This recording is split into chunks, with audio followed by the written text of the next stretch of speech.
garden wedding. Tapos, bohemian. Kasi talagang, hindi ko alam, siguro nabuhay na ako ng mga panahon na yon. Talagang, request ko sa kanya, pwede bang hippie? Sige na.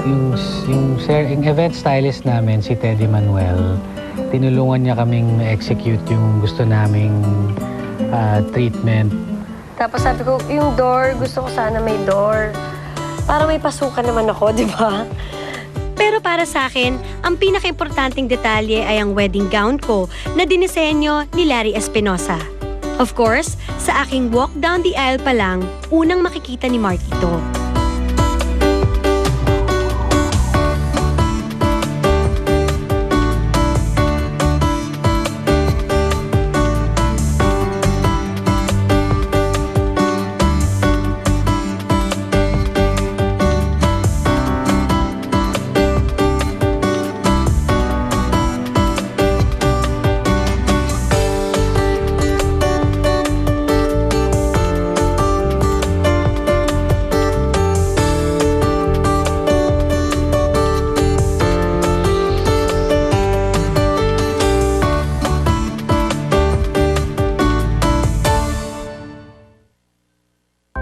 Gaano man kaganda ang paligid, si Jolina, ang mahal ko, ang pinakamaganda sa gitna ng lahat.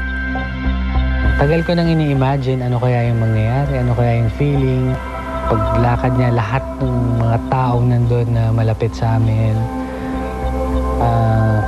Combination ng saya dahil sa success ng planning, and saya dahil ito na yung moment na matagal na namin hinihintay.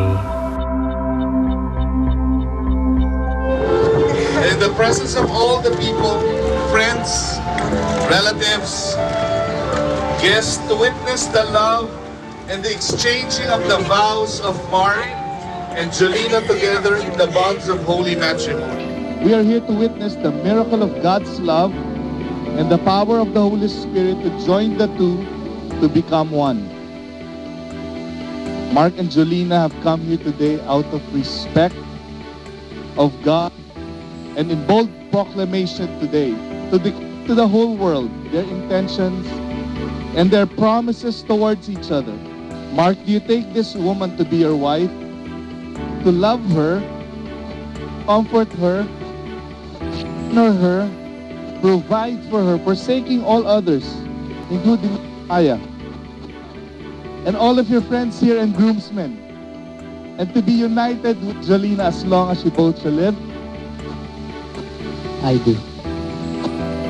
I do. Malalim na pag-iisip, ha?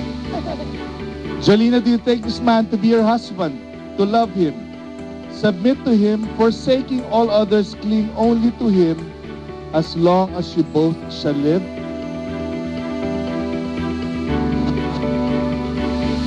I do. I do. Genesis 2:24 tells us, for this reason, a man will leave his father and be united to his wife, and they will become one flesh. You and I proceed to the altar.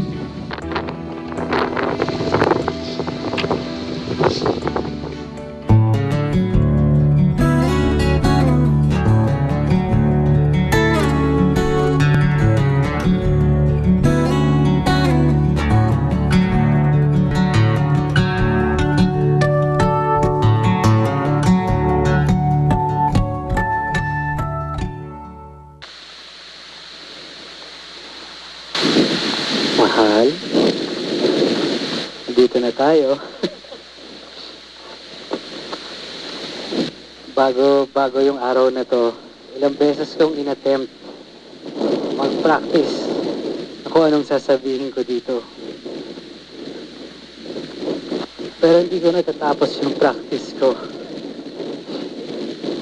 Kasi naiiyak na ako. Umpisa pa lang. Sa kotse, sa traffic, sa banyo. Nung nag-fit ka ng gown mo, umiyak ako noon kasi hindi ako pwede tumingin eh. Hindi ko siya natapos. Pero meron akong naumpisahan. na-realize ko yung love para palang ilaw. Kasi yung ilaw, hindi mo alam kung paano siya gumagana eh. Nakikita mo lang kung saan siya nanggagaling at kung saan siya tumatama. Kahit gaano pa siya kaliit, ang laki ng nagagawa niya. Ikaw ang nag-ilaw sa buhay ko.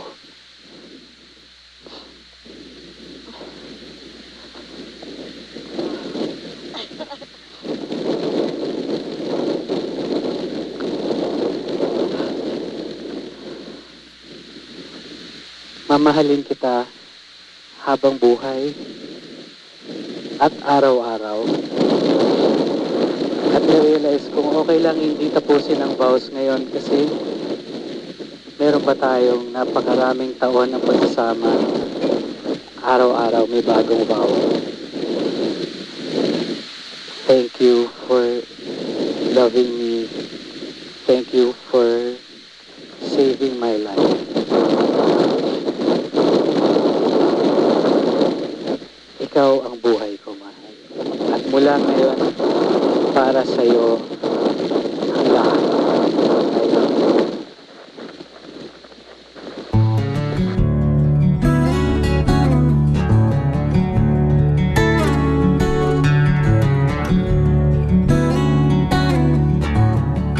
Ang hirap pala ng merong veil na at mahangin. Siguro pareho tayo ng gusto sabihin ngayon kasi ako din ang tagal kong pinaghandaan na gumawa ng vow. Kung itong ang mga ito ay masyado kong pinrepara at masyado kong pinag-isipan, nalungkot ako kanina dahil papunta na lang ako dito, hindi ko pa alam kung paano ko uumpisahan, isulat. At ang dami ko ng papel na pinunit para sa pagsulat ng vow na to. At sinabi ko na lang, hindi ko na lang isusulat. Kasi pakiramdam ko baka pag sinulat, planado, na pag-isipan, at minsan tawag doon scripted, di ba? Sabi ko, sasabihin ko na lang lahat ngayon. Kung ano yung nararamdaman ko para sa'yo. Lahat ng nandito, lahat ng in-invite natin dito, alam nila kung gaano kita kamahal. Alam nila lahat ng pinagdaanan ko hanggang sa makarating ako sa kinatatayuan ko ngayon.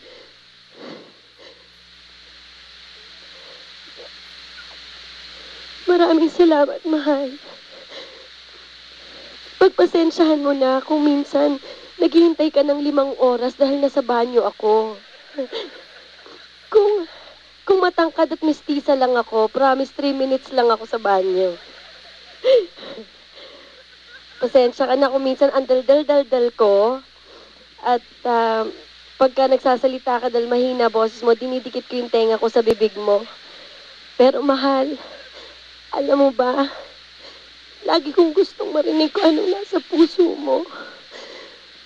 Gusto ko laging malaman kung anong nasa isip mo. Dahil baka palagi ako may maitulong para sa'yo. Pangako ko sa'yo na lagi lang akong nandito. Kampi tayo. Kampi tayo sa lahat ng bagay. Pagkatapos ng kasal na to, alam ko may mga taong magtatampo. Dahil wala sila dito. May mga tao na magagalit. O may nawala man akong kaibigan. Pero alam ko na forever akong magiging masaya dahil sa'yo. At bubuo ako ng litrato ng isang masayang pamilya na noon ko ba pinapangarap. Lahat ng to bigay sa akin ni God. Ikaw ang pinakamagandang regalo sa akin ni God. Maraming salamat, mahal. Mamahalin din kita habang buhay. At kahit umabot tayo sa langit, hanapin kita. Ikaw gusto ko, ikaw mahal ko, ikaw buhay ko. Ikaw ang peace ko. Alam ko, uuwi ako sa bahay nang nandun ang best friend ko, ang kakampi ko habang buhay. Mahal kita, mahal na mahal kita. Having pledged your faith in God and your love for one another by the exchanging of the vows and by the giving and the receiving of the rings, and looking to heaven and ask for divine sanction, I now pronounce you man and wife. What God has joined, let it forever remain so. And because you are now husband and wife, standing pure and holy before God, and Mark, because you've taken the responsibility of a husband, You may now kiss the bride.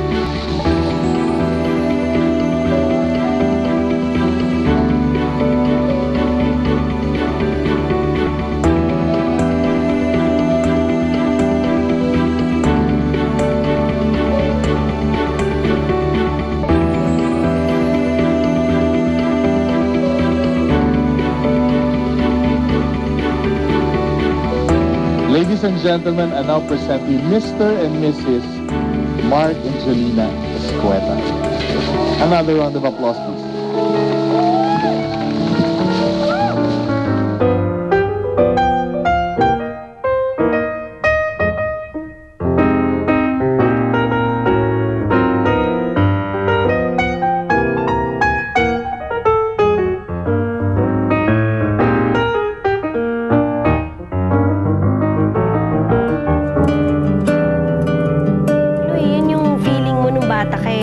Na parang gusto mo sabihin sa dad mo na hindi naman yun yung last eh. Hindi porket nagpakasal ka na parang goodbye na to.